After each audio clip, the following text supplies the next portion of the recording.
Part A part B आपको question क्या बोल रहा है, explain the following terms with one example each. ठीक है, तो आपको दो टर्म्स दिए हुए, सबसे पहला है कोरोजन, फिर दिया आपको रेंसिडिटी। तो दोनों हम आपको समझाएंगे। सबसे पहले कोरोजन क्या होता है, सुनो बच्चों ध्यान से। कोरोजन क्या होता है, the process in which metals are eaten up gradually by the action of air, moisture और chemical such as an acid on their surface is called corrosion. अब सुनो जरा, देखिए रस्टिंग एक अलग चीज है, कोरोजन एक अलग चीज है। ठीक है ना, कोरोजन का एग्जाम्पल है रस्टिंग।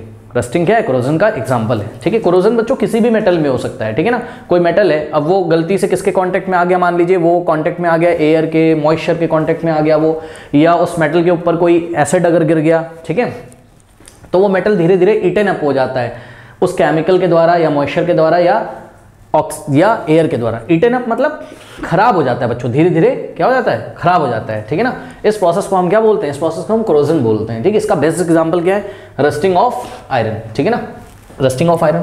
अब रस्टिंग ऑफ आयरन हमने आपको बताया क्या होता है, अगर आयरन का कोई ऑब्जेक्ट है बच्चों, तो उस आयरन के ऑब्जेक्ट में क्या होगा, आयरन के एटम्स होंगे। ठीक है ना, तो आयरन का कोई ऑब्जेक्ट है, आपने देखा भी होगा, कोई गेट वगैरह हो, आयरन का बना हुआ लोहे का कोई गेट हो या कोई ऑब्जेक्ट है, अगर आप उसको अपनी छत पे छोड़ दीजिए, ठीक है, 6-7 महीनों के लिए आप उसको अपनी छत पे छोड़ दीजिए, कोई आयरन का ऑब्जेक्ट अगर आपके पास रखा हो, आप घर पे भी करके देख सकते हो। ठीक है ना, तो आयरन का ऑब्जेक्ट अगर आप अपनी छत पे छोड़ दोगे तो धीरे धीरे वो क्या करता है, डैम्प एयर से कॉन्टेक्ट करता है, डैम्प एयर से रिएक्शन करता है। डैम्प एयर क्या होती है, सुनो, DAMP डैम्प। डैम्प एयर क्या होती है, जो ऐसी एयर जिसमें नमी मौजूद होती है उसको हम डैम्प एयर बोलते हैं। ठीक है, नमी का मतलब वाटर के पार्टिकल्स वहां मौजूद होते हैं, ऐसी एयर को हम डैम्प एयर बोलते हैं। ठीक है, और ऑब्वियसली एयर डैम्प ही होती है, बरसात के दिनों में ज्यादा डैम्प होती है, ऐसे नॉर्मल कम डैम्प होती है। वाटर के पार्टिकल तो वहां मौजूद है ना, तो ध्यान से सुन लो, वाटर होना जरूरी है और ऑक्सीजन होना जरूरी है। तो वाटर और ऑक्सीजन के कॉन्टेक्ट में आके जो डैम्प एयर होती है ना, जिसमें नमी होती है, उसी एयर से वाटर के पार्टिकल भी मिल जाते हैं और ऑक्सीजन के पार्टिकल भी मिल जाते हैं। किसको, आयरन के ऑब्जेक्ट को, और वो धीरे धीरे रिएक्शन करता रहता है और ये प्रोसेस स्पॉन्टेनियस होता है। स्पॉन्टेनियस मतलब खुद पे खुद होता रहता है, आयरन ऑक्सीडाइज होता रहता है।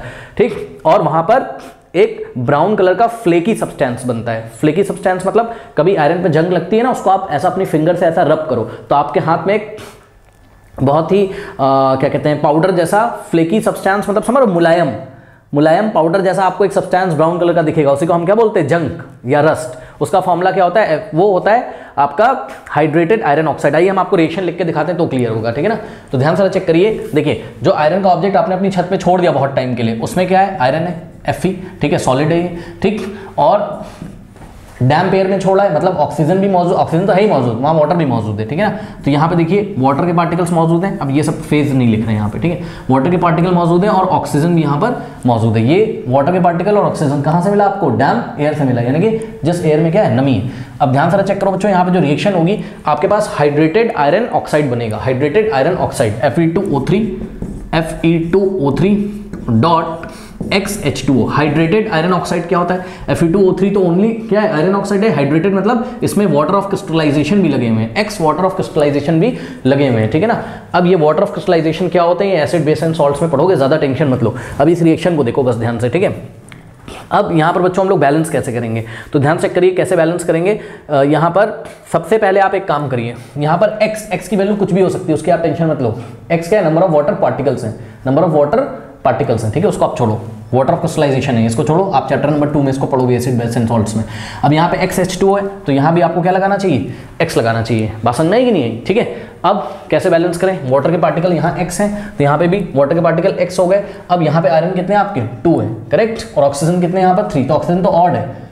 बच्चों ध्यान से करो, XH2O को मत देखो, XH2O और XH2O यहाँ से बैलेंस हो गया। अब बाकी बैलेंस करो, सिर्फ किसको, Fe2O3 को, O2 को और Fe को, ध्यान से चेक करो जरा। ठीक, तो ऑक्सीजन यहाँ 3 है जो कि ऑड है, ऑड को इवन बनाने के लिए हमने यहाँ 2 लगा दिया, तो 2 3 कितने हो गए ऑक्सीजन, 6, तो यहाँ 3 लगा दीजिए, 3 2 6 हो गए। अब 2 2 4 आयरन है, तो यहाँ आपको 4 लगाना है। ठीक, ध्यान से चेक कर लो, बैलेंस हो गई। XH2O इसको तो मत देखो, अब आयरन कितने, 2 2 4, इधर भी आयरन कितने, 4। ठीक, ऑक्सीजन कितने हो गए, 2 3 6, 3 2 6, इसको मत देखो। XH2 तो दोनों तरफ है। ठीक है, यही क्या है आपका, यही है हाइड्रेटेड। हाइड्रेटेड मतलब वाटर के पार्टिकल लगे हुए हैं, हाइड्रेटेड मतलब वाटर के पार्टिकल लगे हुए हैं। हाइड्रेटेड आयरन ऑक्साइड है बच्चों, इसी को हम क्या बोलते हैं, रस्ट। यही ब्राउन कलर का फ्लेकी सब्सटेंस होता है, यही पाउडर होता है ब्राउन कलर का। जैसा जैसा आप रब करोगे आयरन को, पुराने आयरन को जो रखा होगा छत पे, आयरन का ऑब्जेक्ट, तो यही जंग होता है आपके हाथ में, जो रेड ब्राउन कलर का सब्सटेंस लग जाता है, यही होता है वो रस्ट। ठीक है ना, बात समझ में आई कि नहीं। अब बच्चे पूछते हैं सर ये वाली रिएक्शन हम लोग लिखें कि नहीं लिखेंगे एग्जाम में, ये वाले क्वेश्चन लिखेंगे एग्जाम में। ठीक है, इससे बहुत अच्छा इंपैक्ट एग्जामिनर के ऊपर पड़ेगा। तो इसको जिस तरीके से हमने आपको सिखाया है, इस रिएक्शन को आप लोग याद कर लीजिए, ठीक है ना। ये वाटर और ऑक्सीजन आपको कहाँ से मिला, डैम्प एयर से, डैम्प एयर से, ठीक है ना। तो फिर से एक बार, कोरोजन कौन सा प्रोसेस है, एक ऐसा प्रोसेस जिसमें कोई मेटल ईटन अप कर लिया जाता है, यानी कि खराब कर दिया जाता है, किसके द्वारा, एक्शन ऑफ एयर के द्वारा, एक्शन ऑफ मॉइस्चर के द्वारा, या एक्शन ऑफ किसी केमिकल के द्वारा। बात समझ में आई कि नहीं आई, ठीक है। तो इज कॉल्ड कोरोजन, ठीक है। अब एग्जांपल क्या है इसका, हमने आपको बताया रस्टिंग ऑफ आयरन इसका एग्जांपल है, ठीक है। कैसे एक्सप्लेन करेंगे एग्जाम में, ये वाली केमिकल रिएक्शन लिखेंगे और क्या बताएंगे, rusting involves unwanted oxidation of an iron metal, unwanted oxidation of iron metal. ध्यान से चेक करो बच्चों, ये आयरन है और ऑक्सीजन का कॉन्टेक्ट इससे हुआ, ये ऑक्सीडाइज हो गया, इसका क्या हो गया, ऑक्सीडेशन हो गया। अनवांटेड ऑक्सीडेशन हमने इसलिए बोला क्योंकि कोई भी नहीं चाहता है कि आयरन का ऑब्जेक्ट खराब हो जाए, तो ये अनवांटेड है, हम नहीं चाहते हैं, फिर भी ये स्पॉन्टेनियस प्रोसेस है, अपने आप हो जाता है, ठीक है। Rusting involves unwanted oxidation of iron metal which occurs in nature on its own, जो कि नेचर में अपने आप हो जाता है। When iron object is left in damp air for a considerable time, जब हम आयरन ऑब्जेक्ट को छोड़ देते हैं डैम्प एयर में काफी समय तक, तो it gets converted with red brown flaky substance called rust, ठीक है। तो आयरन एक रेड ब्राउन फ्लेकी सब्सटेंस में कन्वर्ट हो जाता है, जिसको हम क्या बोलते हैं, रस्ट बोलते हैं, ठीक है। तो ये रस्टिंग का एग्जाम्पल है, कोई डाउट है, रस्टिंग का एग्जाम्पल है, कहना सॉरी, रस्टिंग कोरोजन का एग्जाम्पल है, कोई डाउट है बताइए, कर लीजिए। कॉन्फिडेंस रेंसिडिटी, ठीक है, अभी हमने थोड़ी देर पहले डिस्कस किया था रेंसिडिटी को। रेंसिडिटी एक ऐसा प्रोसेस है जिसमें बच्चों फैट और ऑयल कंटेनिंग जो फूड्स होते हैं, या फैट और ऑयल कंटेनिंग कुछ भी हो आपका, ठीक है, और ऑब्वियसली फैट और ऑयल कंटेनिंग फूड ही होंगे, ठीक है, उनका ऑक्सीडेशन हो जाता है, ठीक है ना। जैसे कि आपने मान लीजिए कि कोई ऑयल में तली हुई चीज़ आप लेके आए, जैसे नमक पारा है, ठीक है, उसको आपने क्या करा, इसको आपने बहुत दिनों तक ऐसा ही खुला छोड़ दिया। जब आप इसको खुला छोड़ दोगे तो इसमें जो ऑयल है, ठीक है ना, ये ऑयल क्या करता है, ये ऑयल ऑक्सीजन से रिएक्ट कर जाएगा, एयर में जो मौजूद ऑक्सीजन उससे रिएक्ट कर जाएगा, ठीक, और अनप्लीजेंट स्मेल आने लगेगी और अनप्लीजेंट टेस्ट आने लगेगा, ठीक है, खराब टेस्ट आने लगेगा। इसी प्रोसेस को हम क्या बोलते हैं, रेंसिडिटी। और वो जो भी आपका फूड आइटम है वो खाने लायक नहीं रहेगा, ठीक है ना। तो यही बात लिखी हुई, the process of oxidation of fats and oil that can be easily notice by the change in taste and smell is known as what, rancidity. तो होता क्या है यहाँ पर बच्चों, होता क्या है, फूड आइटम में जो फैट और ऑयल है उनका ऑक्सीडेशन हो जाता है, ठीक है, उनका ऑक्सीडेशन हो जाता है, एयर में मौजूद ऑक्सीजन से वो रिएक्ट करके कुछ नया कंपाउंड बना देते हैं, कौन, ऑयल और फैट, जो कि कहाँ मौजूद हैं, आपके फूड कंपाउंड में। फूड जो भी है उसमें ऑयल और फैट जो भी मौजूद है वो ऑक्सीजन से रिएक्ट करके क्या बना देंगे। अभी हमने आप थोड़े पहले आपको समझाया भी था, इसलिए ज़्यादा डिटेल में हम नहीं बता रहे हैं यहाँ पर, ठीक है ना। तो फैट और ऑयल रिएक्ट कर लेंगे ऑक्सीजन से और अनवांटेड आपको अनप्लीजेंट स्मेल और टेस्ट देने लगेंगे। इस प्रोसेस को हम लोग क्या बोलते हैं, रेंसिडिटी, ठीक है। अब थोड़ा सा एग्जांपल एक दे दीजिए बच्चों, एग्जांपल क्या देंगे, देखिए, the taste and smell of butter. अब देखिए बटर जो होता है, ठीक है ना, बटर जो होता है, बटर को आप ऐसा खुला छोड़ दो कुछ दिनों तक, ठीक है, तो वो खाने लायक नहीं रहता है, उसका टेस्ट और उसमें से अजीब सी स्मेल आने लगती है। क्या होता है बताइए, बटर का ऑक्सीडेशन हो जाता है, बटर का ऑक्सीडेशन आता है, एयर में मौजूद ऑक्सीजन से वो कांटेक्ट करके ऑक्सीजन को अपने अंदर ऐड कर लेता है और एक नया कंपाउंड बना देता है जो कि खाने लायक नहीं रहता है, ठीक है ना। तो यही लिखा है हमने, the taste and smell of butter changes when kept for long time, ठीक है। अब थोड़ी सी बात और एग्जाम में लिख दीजिए, बिकॉज रेंसिडिटी को एक्सप्लेन करने के लिए आया हुआ है, तो थोड़ी सी बात बता दीजिए कि रेंसिडिटी किस तरीके से अवॉइड कर सकते हैं हम लोग, ठीक है, किस तरीके से रेंसिडिटी से बच सकते हो आप। तो इसमें 2-4 पॉइंट लिख दीजिए बच्चों। फर्स्ट पॉइंट क्या है, storing food in air tight containers, ठीक है, एयर टाइट कंटेनर होना चाहिए आपके पास, ठीक है। देखते हो ना आप, हम एयर टाइट कंटेनर देखे होंगे आपने, है ना, बहुत अच्छे से उसका ढक्कन ऊपर से लग जाता है, ठीक।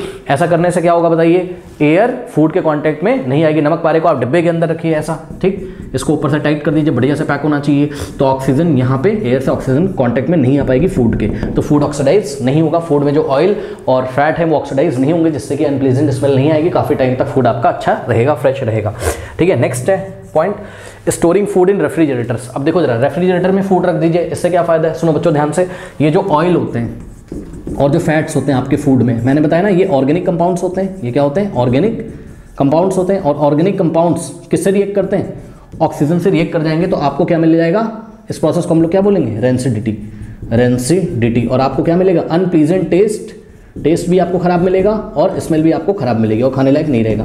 अब ध्यान से करो, ऐसा कब होता है, ऐसा रूम टेम्परेचर पे होता है। ध्यान से सुन लीजिए, ये फैट और ऑयल जो कि ऑर्गेनिक कंपाउंड्स होते हैं, जो कि आपके फूड में मौजूद होते हैं, ये ऑक्सीजन से कब रिएक्ट करेंगे, रूम टेम्परेचर पे। बच्चों रूम टेम्परेचर पे काफी ज्यादा एनर्जी होती है, सुन लो, इस रिएक्शन को होने के लिए एनर्जी की भी जरूरत है। अगर आप इसको रेफ्रिजरेटर में लेकर के रख देंगे, किसको, आपका जो फूड आइटम है, यानी कि ऑयल और फैट कंटेनिंग फूड आइटम को आपने रेफ्रिजरेटर में रख दिया, अब बताइए रेफ्रिजरेटर में टेम्परेचर कैसा होता है, कम होता है, रेफ्रिजरेटर में टेम्परेचर कम होता है। और काइनेटिक थ्योरी ऑफ गैसेस में हमने पढ़ा है, नहीं पढ़ा है तो सुन लीजिए, कि अगर टेम्परेचर कम होगा, ठीक है, तो यहाँ पर काइनेटिक एनर्जी भी मॉलिक्यूल्स की क्या होगी, कम होगी, ठीक। या सिंपल शब्दों में सुनिए, टेम्परेचर अगर कम होगा तो मॉलिक्यूल्स की एनर्जी कम होगी और रिएक्शन नहीं हो पाएगी। तो रेफ्रिजरेटर में रखने से क्या फायदा होता है, कम टेम्परेचर पे ये रिएक्शन नहीं हो पाती है, जिससे कि ऑयल और फैट ऑक्सीडाइज नहीं होंगे, ठीक है, और हमारा फूड आइटम रैंसिड नहीं होगा, खराब नहीं होगा। बात समझ में आई? तो आप इसको रेफ्रिजरेटर में भी रख सकते हैं। नेक्स्ट क्या है आपका, एडिंग एंटीऑक्सीडेंट्स। बच्चों मार्केट में बहुत सारे एंटीऑक्सीडेंट्स आते हैं, ठीक है।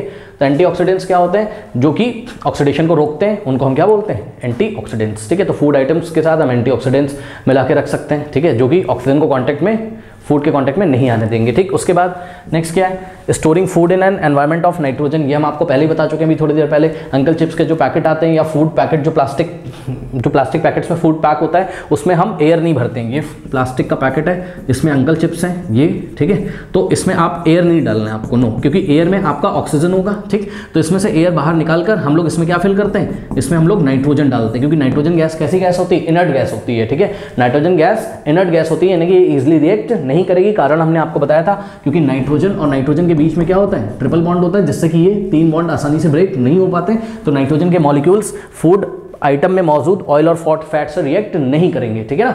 तो इस तरीके से आपका जो फूड आइटम है वो क्या रहेगा, सुरक्षित रहेगा, ठीक है। तो ये कुछ बातें थी, आप लोग इसको नोट कर लीजिए, ठीक है। तो इस